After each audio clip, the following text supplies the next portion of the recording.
तो प्लेइंग 11 कैसा होगा? क्या दूसरे मैच में भी हर्षित राणा रहेंगे कि अर्शदीप सिंह रहेंगे? क्या दूसरे मैच में भी left arm spinner Ravindra Jadeja और अक्षर पटेल को रखा जाएगा? क्या दूसरे मैच में वरुण चक्रवर्ती रहेंगे कि कुलदीप यादव रखेंगे? यार सवाल बहुत है, सवाल बहुत है।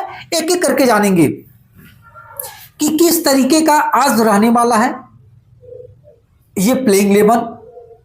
जो दूसरा मैच खेला जाएगा कटक में, वहां पर पिच मैप क्या रहेगा, किस तरीके की हमारी बैटिंग रहेगी, क्या हमें पहले बैटिंग करना चाहिए कि सेकेंड इनिंग में बैटिंग करना चाहिए, सब कुछ क्लियर करते हैं। चलिए एक एक करके आगे बढ़ते हैं। पहले तो हम भाई लोगों प्लेइंग 11 देखते हैं। देखिए मुझे नहीं जरूरत लग रहा है कि यार कोई चेंजिंग करना चाहिए टॉप 5 से। टॉप 5 से कोई चेंजिंग करने की जरूरत ही नहीं है। विराट कोहली अपनी जगह पर आते हैं तीसरे नंबर पर, ठीक है। ओपनिंग में बिल्कुल छेड़छाड़ नहीं होना चाहिए। चलिए विराट कोहली पहले मैच में नहीं थे तो आपने छेड़छाड़ कर दिया, शुभमन गिल को आप तीसरे नंबर पर लेके आए, ओपनिंग में जायसवाल और रोहित शर्मा किए, ये समझ में आ रहा है। लेकिन जैसे ही विराट कोहली की एंट्री होती है तो प्लीज रोहित शर्मा और रोहित शर्मा के साथ शुभमन गिल ओपनिंग करे। अगर एक तरफ से रोहित शर्मा अगर रन नहीं भी बनाते हैं तो दूसरी तरफ से रन तो आ सकते हैं ना।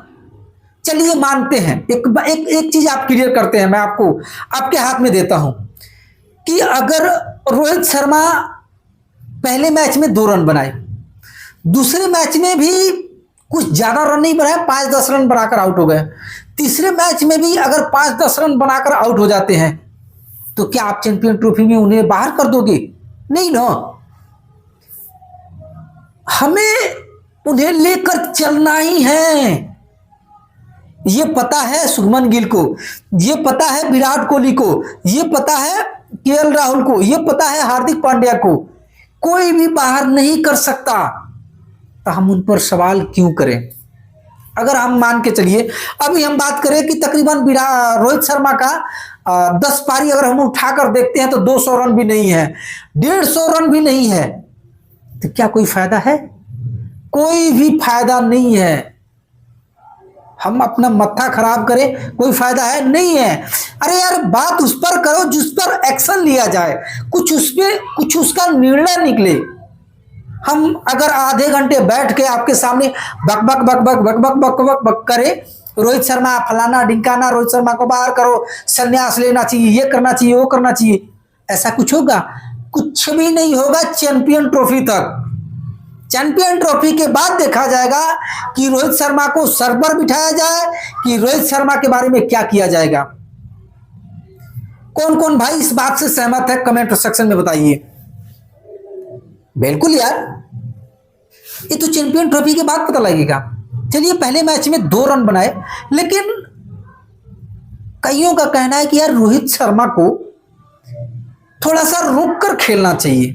मेरा कहना कि आप एग्रेसिव होकर खेलिए, मतलब हर एक गेंद को आप चौका मारने जाइए, हर एक गेंद को आप छक्का मारने जाइए, आपको रोककर खेलना नहीं है। अगर मानिए एक सपोज करिए कि अगर रोहित शर्मा 70-80 गेंद खेलते हैं रुक रुक कर, 70-80 गेंद, उसमें रन बने 30 से 32 रन, कोई फायदा है? मुझे नहीं लग रहा है फायदा है। लेकिन अगर रोहित शर्मा 10 गेंद खेलते हैं, 10 गेंद में 30 रन बना देते हैं, 15 गेंद खेलते हैं, 15 में अगर 40 रन बना देते हैं, ये सही है। इससे उनका कॉन्फिडेंस लौट कर आएगा और उन्हें कॉन्फिडेंस मिलेगा कि अब हम हर एक गेंद को हिट कर सकते हैं। लेकिन जब वो अगर रोकने जाएंगे, रोक रोक कर खेलेंगे, तो मुझे नहीं लग रहा है कि उनका फॉर्म वापस आ पाएगा। यार उनके फॉर्म का थोड़ी ना इशू है, जज करने में प्रॉब्लम हो रहा है कि हम गेंद को किस तरीके से खेले। अब जब कल वो आउट हुए थे, अगर बल्ला सीधा होता ना तो आउट नहीं हुए होते, बल्ला ऐसे टेढ़ा हो गया था, जब गेंद लगा तो सीधा ऊपर गया, तब वो आउट हुए। इसीलिए कह रहा ना कि आपको जज करने में उन्हें दिक्कत हो रही है। तो रोहित शर्मा चाहे रन बनाएं चाहे रन ना बनाएं, आपको समझ लेना है कि भाई वो प्लेइंग 11 में रहेंगे, हर मैच में रहेंगे। उनके ऊपर कोई भी टिप्पणी करनी जरूरी नहीं है। मुझे नहीं लगता है कोई उन पर कुछ भी कहे, मुझे नहीं लग रहा है। जितना अपॉर्चुनिटी है ना हमारे पास कि चैंपियन ट्रॉफी रोहित शर्मा उठाकर लेकर मुंबई आए, हमारे पास फुल एंड फाइनल अपॉर्चुनिटी है। एक तरफ से जोश हेजलवुड नहीं है, ऑस्ट्रेलिया के तेज गेंदबाज पैट कमिंस भी नहीं है। पैट कमिंस यार, ये खिलाड़ी गेंदबाजी में भी अपना 100 देता है, विकेट निकाल के देता है, और जिस टेक्निक से ये कप्तानी करता है ना, लाजवाब कप्तानी करता है। और दूसरी बात, अगर टीम मुश्किल में फंसी हो, अगर इनको 50 गेंद में 40 रन 35 रन चाहिए, तो ये अकेला बंदा बनाकर जाता है पैट कमिंस। एक तरफ से नहीं, 3 तरफ से पैट कमिंस अटैक करता है, कप्तानी से, गेंदबाजी से, बैटिंग से भी। तो सबसे ज्यादा हमें डर है ऑस्ट्रेलिया से, और किसी से हमें डर नहीं है। तो ऑस्ट्रेलिया के कप्तान पैट कमिंस ऑलरेडी बाहर हैं, उसके बाद से उनके जो बॉलर हैं वो भी बाहर हैं, Josh Hazlewood, Mitchell Starc, sorry Mitch Marsh, जो ऑस्ट्रेलिया के ऑलराउंडर हैं, वो भी बाहर हैं। तो तकरीबन ऑस्ट्रेलिया को काफी झटका लग चुका है चैंपियन ट्रॉफी के लिए। तो हमारे पास चैंपियन ट्रॉफी के लिए बहुत ज्यादा अपॉर्चुनिटी है कि हम चैंपियन ट्रॉफी को घर लेके आ सकते हैं। अब देखिए, अगर एक तरीके से देखा जाए, सबसे अगर स्ट्रॉन्ग टीम देखा जाए कि चैंपियन ट्रॉफी के लिए कौन है, तो मेरे नजर में 2 ही टीम नजर आ रहा है, एक तो भारत और दूसरा ऑस्ट्रेलिया। लेकिन हमारे साथ अपॉर्चुनिटी है कि ऑस्ट्रेलिया में पैट कमिंस नहीं है। हमारे पास ये अपॉर्चुनिटी है कि पैट कमिंस ऑस्ट्रेलिया के साथ नहीं है, यानी चैंपियन ट्रॉफी में नहीं है। तो ये है हमारे पास अपॉर्चुनिटी। तो कहने का मतलब ये है कि पैट कमिंस नहीं है तो रोहित शर्मा के पास बहुत बहुत बहुत ज्यादा चांस है। अब देखिए, रोहित शर्मा के साथ अगर शुभमन गिल कंटिन्यू, अब दोनों मैच बचे हैं इसमें और चैंपियन ट्रॉफी में भी, कंटिन्यू अगर ये ओपनिंग करते हैं, कोई छेड़छाड़ नहीं होता है, तो यार अगर आपको पता है कि हमें यहां तक पैदल जाना है, तो जो माइंड सेट होता है ना, वो सेट कर लेता है आपको माइंड कि हमें पैदल ही जाना है। अगर ये क्लियर हो जाए, कंफर्म हो जाए कि रोहित शर्मा के साथ शुभमन गिल प्रॉपर तरीके से चैंपियन ट्रॉफी में ओपनिंग करेंगे, तो मैं गारंटी दे रहा हूं कि रोहित शर्मा और शुभमन गिल का जो जोड़ी रहेगा, हिट नंबर 1 कहलाएगा। इस बात को आप मान के चलिएगा। अब बात आ गई तीसरे नंबर की। हम शुभमन गिल के बारे में क्यों ऐसा कह रहे हैं कि भाई ये ऐसा खिलाड़ी है कि जरूरत पड़ने पर ये खिलाड़ी हमें 100 भी बनाकर देगा, जरूरत पड़ने पर हमें 50 भी बनाकर देगा, और ये कंटिन्यू रन बनाता है खिलाड़ी। अब देखिए ना, कल 86 की 87 रन ठोक दिया बंदा।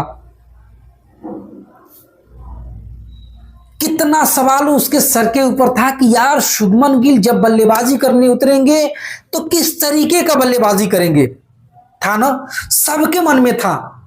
लेकिन इस खिलाड़ी ने सबके मुंह के ऊपर ताला लगा दिया कि भाई साहब रुक जाओ, गिल अभी खड़ा है, आपके दिमाग में जो पक रहा है ना उसे साइड कर दो, देखो मैं रन बनाता हूं। और यार मैं कल परसों बोला भी था कि यार इस पहले मैच में ना सबसे ज्यादा शुभमन गिल रन बनाएंगे, मैं शतक की बात कहा था कि भाई शतक बनाने वाला है शुभमन गिल पहले मैच में।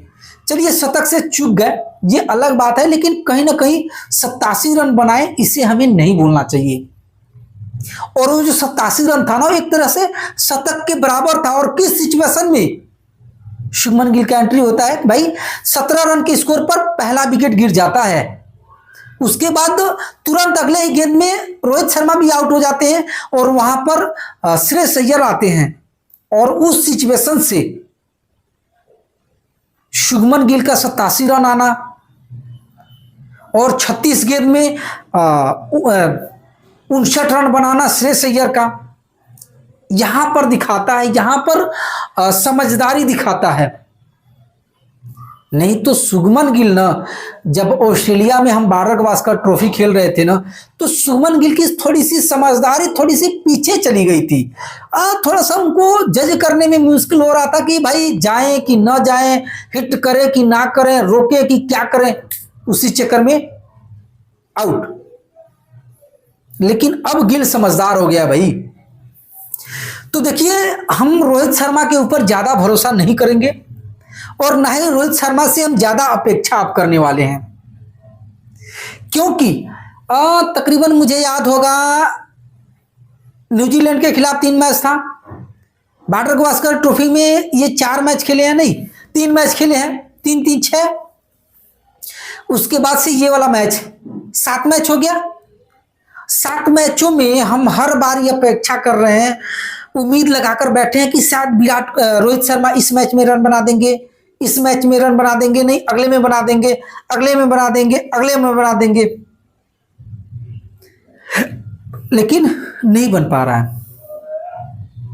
तो यार भरोसा करना छोड़ दीजिए, चलिए जब आएगा तब आएगा। लेकिन एक चीज है, अब विराट कोहली को हम बाहर भी कैसे कर सकते हैं, कोई नहीं कर पाएगा। तो यार भरोसा करना छोड़ दीजिए। अब जिम्मेदारी उठानी होगी शुभमन गिल को, विराट कोहली को, श्रेयस अय्यर को, हार्दिक पांड्या और केएल राहुल को। तो तीसरे नंबर पर अब आते हैं, तीसरे नंबर पर विराट कोहली की अब जिम्मेदारी उठानी होगी।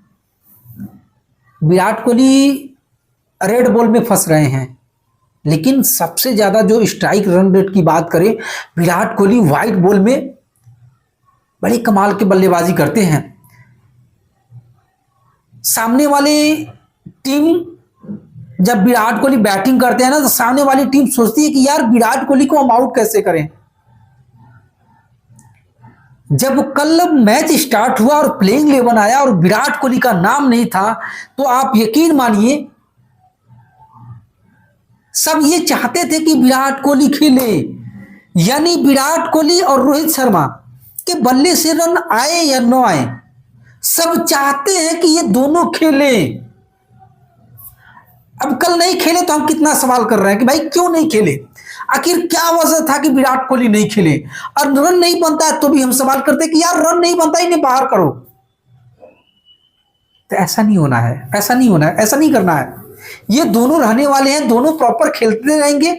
लेकिन एक चीज है, विराट कोहली के बल्ले से रन आएंगे यार।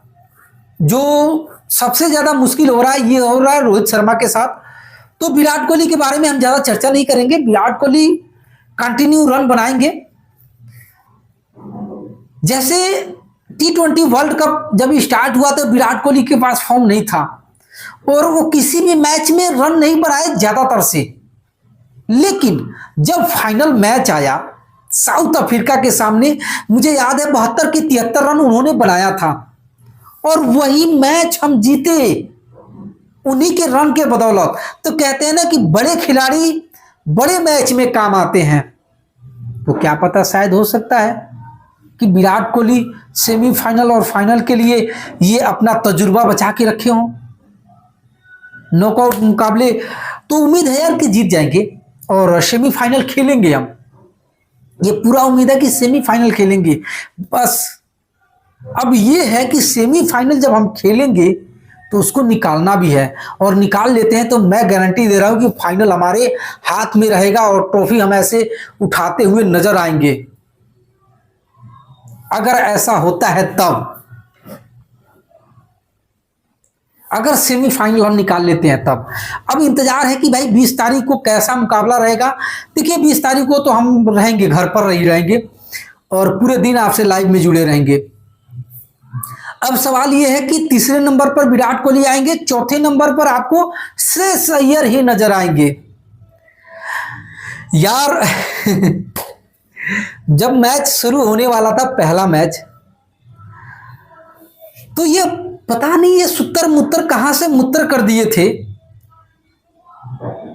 कि श्रेयस अय्यर को बाहर करके जायसवाल को रखा जाएगा, श्रेयस अय्यर बाहर हो जाएंगे,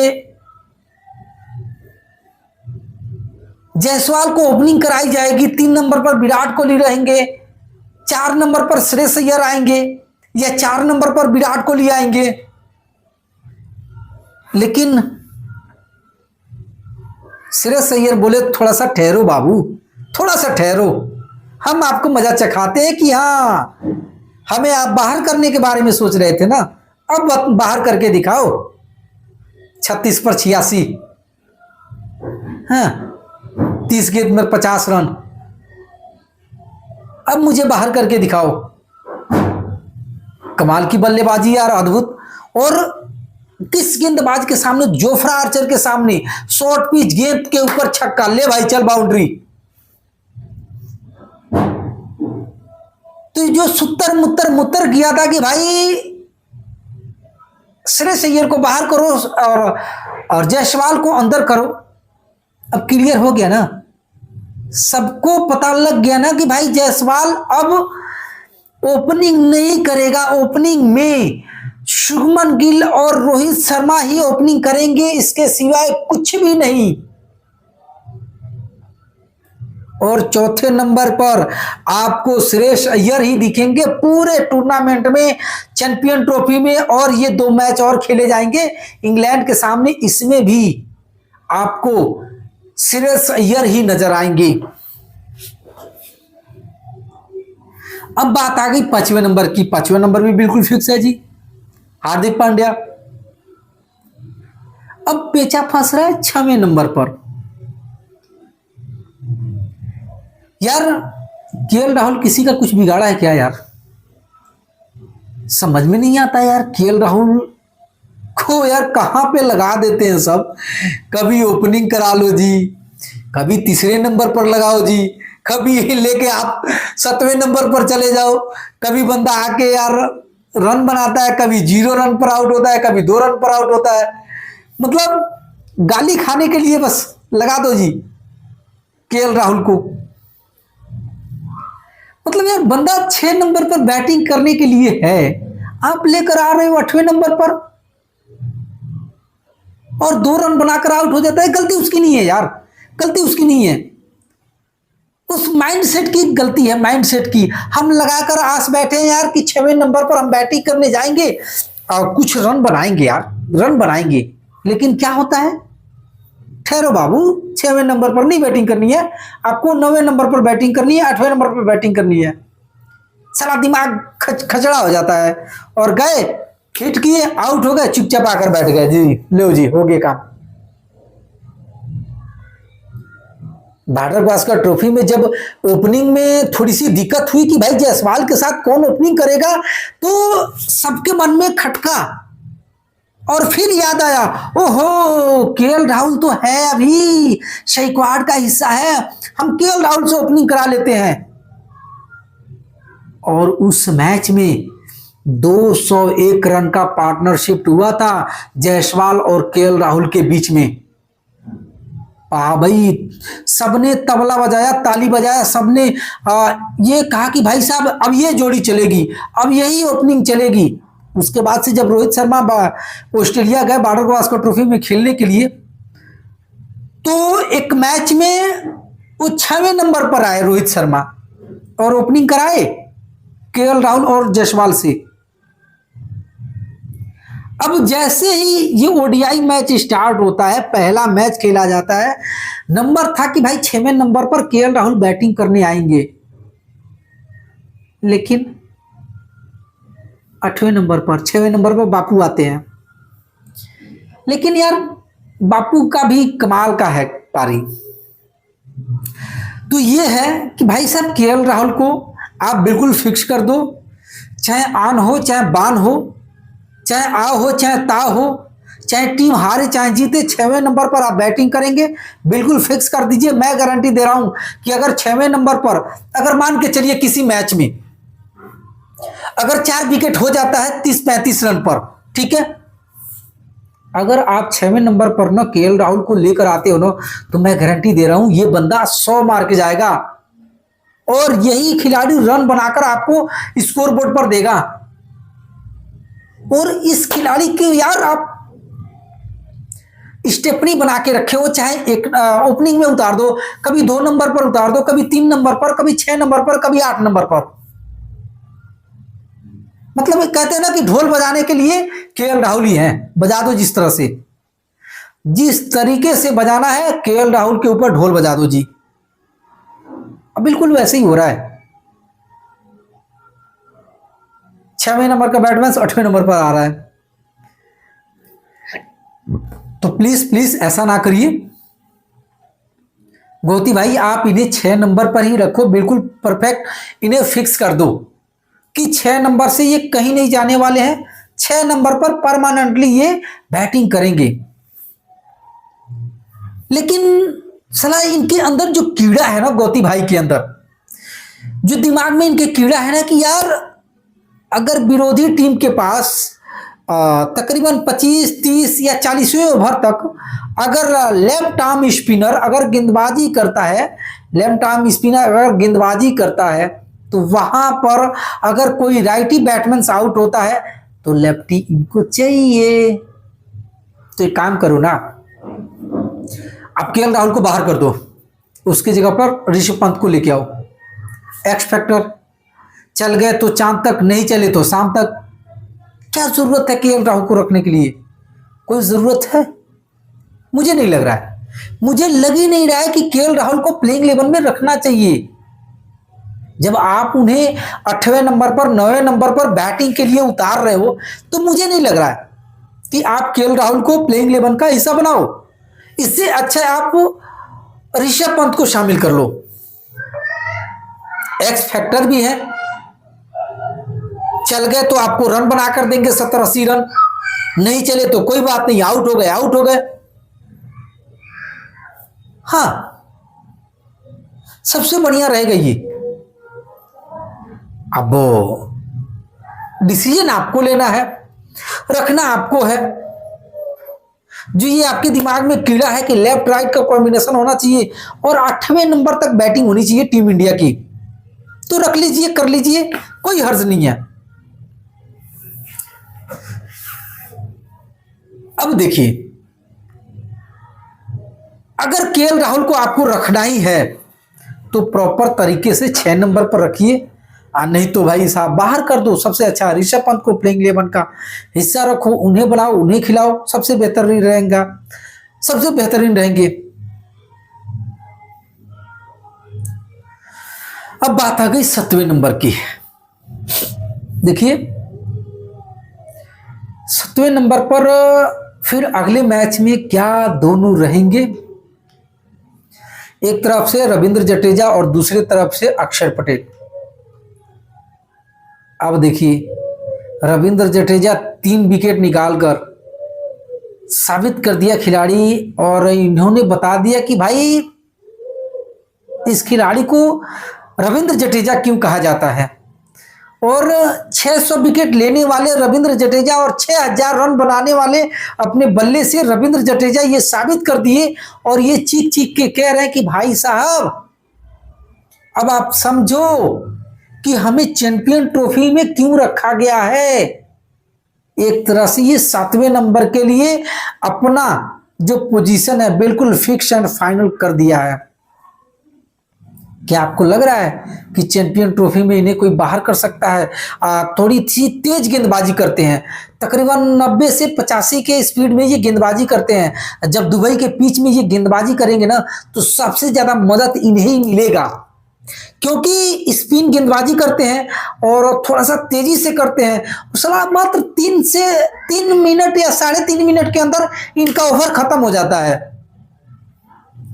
बैटमैन जैसे तैयार होता है, सोचता है, तब तक इनकी गेंद आ जाती है। देखिए 3.5 मिनट 3 मिनट के अंदर इनका ओवर खत्म हो जाता है। तो एक तरह से रविंद्र जडेजा बिल्कुल ही 7वें नंबर पर फिक्स हैं, इन्हें कोई भी इधर उधर नहीं हिला सकता। अब बात आ गई 7वें नंबर पर। भाई साहब 7वें नंबर पर बापू एक विकेट भी निकाले और 52 रन भी बनाए। अब बताइए, जो टीम इंडिया को चाहिए वो हो रहा है।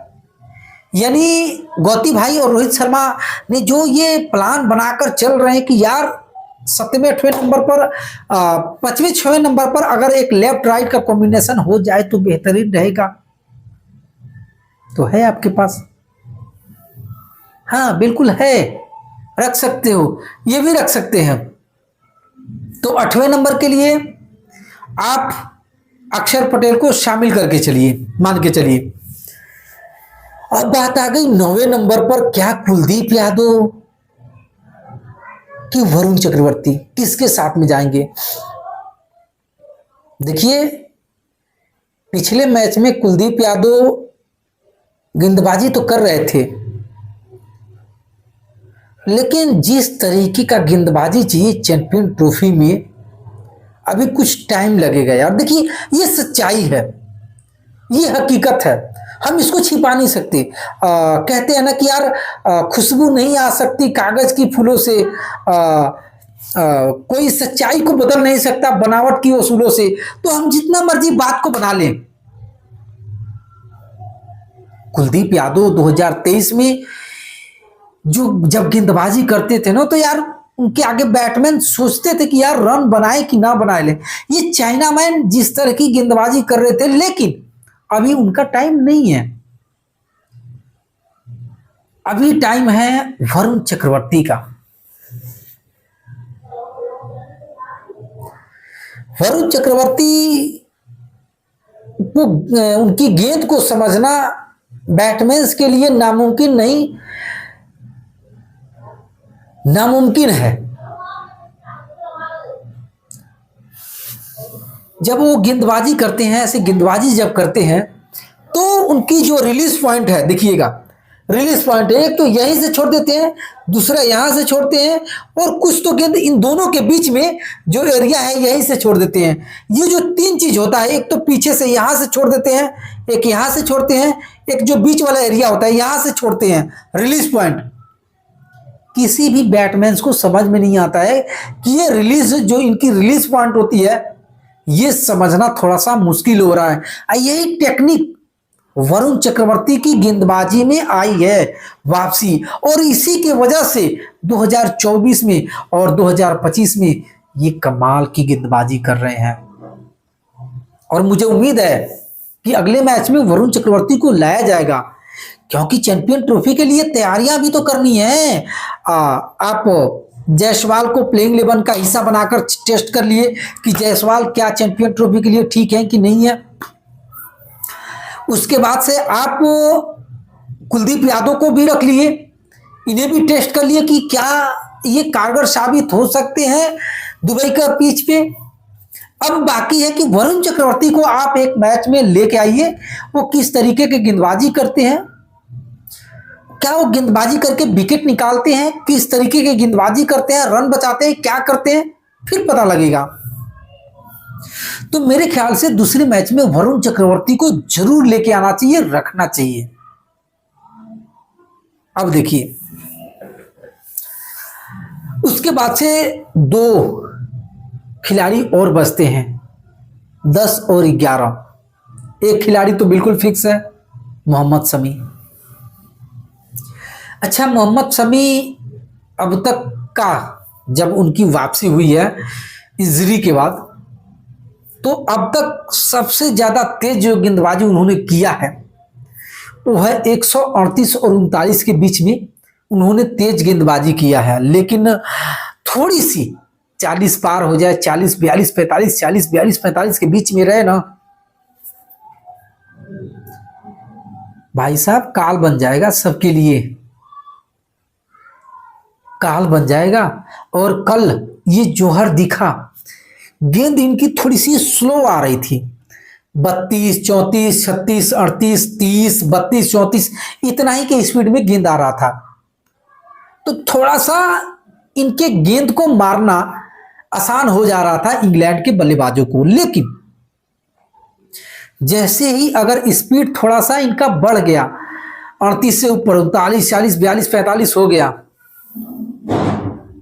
याद है ना ओडीआई वर्ल्ड कप 2023 भाई साहब? पता, याद आ गया होगा आपको। वैसा कर देगा इसमें भी, चैंपियन ट्रॉफी में ये खिलाड़ी। लेकिन कहीं ना कहीं इनकी जो रिदम है ये वापसी आ रही है। अब देखिए, हर्षित राणा को और अर्शदीप सिंह को प्लेइंग 11 में रखा गया है। अब क्यों रखा गया है आपको पता है कि जसप्रीत बुमराह के ऊपर अभी फाइनल कोई अपडेट नहीं है। तो कहीं ना कहीं जसप्रीत बुमराह के ऊपर अभी कोई अपडेट फाइनल नहीं है, तो यार बैकअप तो तैयार करना बनता है। अब उनके जगह पर चाहे आप अर्शदीप सिंह को समझिए, चाहे आप हर्षित राणा को समझिए, एक तरह से बार बार हर बार अगर एक खिलाड़ी को हम बैक कर रहे हैं टेस्ट मैच में, T20 मैच में, ओडीआई मैच में, तो आप क्या समझते हो? इसीलिए ना बार बार बैकअप किया जा रहा है नहीं हर्षित राणा को, कि कहीं अगर जसप्रीत बुमराह अगर अवेलेबल नहीं होते हैं तो हम उन्हें ट्राई करेंगे चैंपियन ट्रॉफी में। इसीलिए इन्हें रेडी किया जा रहा है, तैयार किया जा रहा है। यार जाहिर सी बात है कोई भी करेगा यार। और Arshdeep Singh T20 specialist left arm pacer थे और इन्हें रखा गया है। तो पहले मैच में हर्षित राणा का फुल टेस्टिंग हो गया है। बेशक इनकी गेंदबाजी से विकेट निकल रहा है और कहीं ना कहीं गेंदबाज खेल भी रहे हैं, रन भी बना रहे हैं, लेकिन टेस्ट बिल्कुल पूरा हो चुका है हर्षित राणा के ऊपर।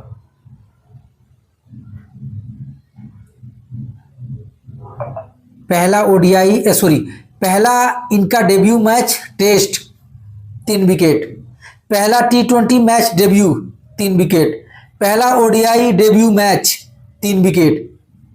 यानी इस बंदे ने इतिहास रच दिया कि इस बंदे ने तीनों फॉर्मेट में डेब्यू करते हुए 3 विकेट निकाला है। तो हर्षित राणा के ऊपर जो एक्सपेरिमेंट था वो कंप्लीट फुल एंड फाइनल हो चुका है। अब बाकी बचते हैं कि आप अर्शदीप सिंह को दूसरे मैच में रखिए कि वो 10 ओवर किस तरीके का गेंदबाजी करते हैं। क्या पावर प्ले में जो उनका अनुभव है, जो उनका कंट्रोल है, वो मतलब दिख रहा है कि नहीं दिख रहा है। डेथ ओवर में जो उनका यॉर्कर है वो सटीक आ रहा है कि नहीं आ रहा है। अब इन्हें एक मैच में आपको देखना चाहिए, यानी दूसरे मैच में आपको अर्शदीप सिंह को प्लेइंग 11 का हिस्सा जरूर बनाना चाहिए। तभी तो हमें क्लियर होगा कि अगर कल जब जसप्रीत बुमराह के ऊपर अपडेट आएगा कि क्या बुमराह चैंपियन ट्रॉफी में होंगे कि नहीं होंगे, तो कम से कम हमारे पास जो गेंदबाज हैं उन्हें तो तैयार करना चाहिए चैंपियन ट्रॉफी के लिए। तो हर्षित राणा तो मुझे तो लग रहा है कि आप उन्हें चैंपियन ट्रॉफी में लेकर जाओ, कोई बात नहीं, क्योंकि जिस तरीके का ये गेंदबाजी कर रहे हैं, तकरीबन 140 के ऊपर गेंदबाजी भी कर रहे हैं, विकेट भी निकाल रहे हैं, बेशक रन पड़ रहे हैं अलग बात है। तो ये चैंपियन ट्रॉफी के लिए फिट एंड फाइनल दिख रहे हैं।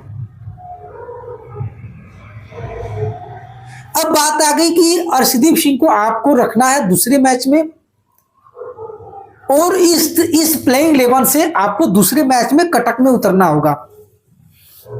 चलिए एक बार से दोबारा बता देते हैं प्लेइंग 11 में हम किस किस खिलाड़ी के बारे में बात किए हैं। ओपनिंग में रोहित शर्मा, शुभमन गिल, तीसरे नंबर पर विराट कोहली, चौथे नंबर पर श्रेयस अय्यर, पांचवें नंबर पर हार्दिक पांड्या, छठवें नंबर पर केएल राहुल, सातवें नंबर पर रविंद्र जडेजा, आठवें नंबर पर अक्षर पटेल, नौवें नंबर पर आप वरुण चक्रवर्ती को रखना है, 10वें नंबर पर मोहम्मद शमी और 11वें नंबर पर आपको अर्शदीप सिंह को शामिल करना है प्लेइंग 11 में। ठीक है, ये रहा प्लेइंग 11। अब आप किस तरीके से प्लेइंग 11 को देखते हैं और आपका क्या प्लेइंग 11 है। अब बताइए कमेंट सेक्शन में कि परसों मैच के लिए आपका प्लेइंग 11 क्या होना चाहिए।